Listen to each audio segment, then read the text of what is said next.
একজন গর্ভবতী নারীর দুঃখ দুর্দশা এবং অচেনা এক ব্যক্তির মানবিকতা চিত্র তুলে ধরে।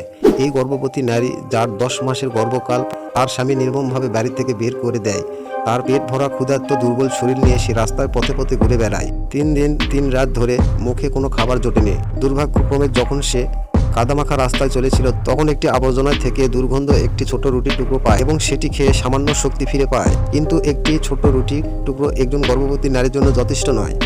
দুর্বল শরীরে সে আরও কিছু খাবারের সন্ধান ক্লান্ত অবস্থায় পথে চলে। সেদিন তার আশ্রমের কোনো জায়গা ছিল না। হঠাৎ করে সে একটি সিমেন্টের পাইপ দেখতে পায় এবং সে বুঝতে পারে এটি হয়তো কিছু সময়ের জন্য থাকার উপযোগ্য স্থান হতে পারে। এখানে সে দুর্বল শরীর নিয়ে শুয়ে পড়ে। এক সময় রাস্তা দিয়ে একজন অপরিচিত ব্যক্তি যাচ্ছিলেন। গর্ভবতী নারীকে দেখে তিনি ছুটে আসলেন। নারীর দুর্দশা দেখে তিনি জিজ্ঞাসা করলেন, তোমার বাড়ি কোথায়? তোমার কি সাহায্য প্রয়োজন? নারীর শরীরের অবস্থা এতটাই খারাপ ছিল যে কঠিনতম কথা বলতে পারছিল না। লোকটি বুঝতে পারে এই মুহূর্তে তার জন্য ওষুধ এবং আশ্রমের ব্যবস্থা করা উচিত। লোকটি গ্রামের দিকে দৌড়ে যায় এবং কিছু ওষুধ এবং একটি বিয়ের চাদর নিয়ে ফিরে আসে। গর্ভবতী মহিলাকে চাদর দিয়ে ঢেকে সে যত্ন করে নেয়।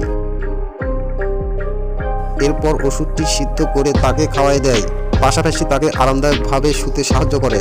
লোকটি নিজের ঘরে তাকে নিয়ে যাওয়া সম্ভব ছিল না, কারণ সমাজে কিছু প্রথাগত নিয়ম ও বিষয় বাধা হয়ে দাঁড়ায়। তাই সেই নারীর জন্য সেখানে যতটা সম্ভব আরামদায়ক পরিবেশ তৈরি করার চেষ্টা করে।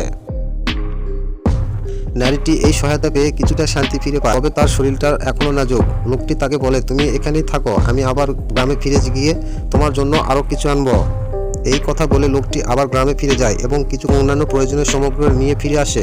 সে ধীরে ধীরে অন্ধকার হয়ে আসে। লোকটি আবার নারীর যত্ন নেয়, তার পেটে হাত রেখে ওষুধ প্রয়োগ করে এবং নিশ্চিত করে যে আরামে শুয়ে আছে। কিন্তু এই সহায়তা দেওয়ার পরও লোকটি মনে হচকা লেগেছিল। সে ভাবে নারীর ভবিষ্যৎ কিভাবে নিরাপদ হবে। অচেনা এই ব্যক্তি যতটুকু সম্ভব সীমাবদ্ধতার মধ্যেও এক গর্ভবতী নারীর জীবন বাঁচালেন। এই গল্পটি আমাদের মনে করে দেয় যে দরিদ্র কঠিন অবস্থায় সত্যের মানবতা, শক্তি এবং দয়া একটি মহৎ গুণ। এটি আমাদের সবাইকে নিজেদের চারপাশে মানুষের প্রতি সহানুভূতিশীল হয়ে উঠতে হবে। ভিডিওটি ভালো লাগলে অবশ্যই লাইক দিতে ভুলবেন না।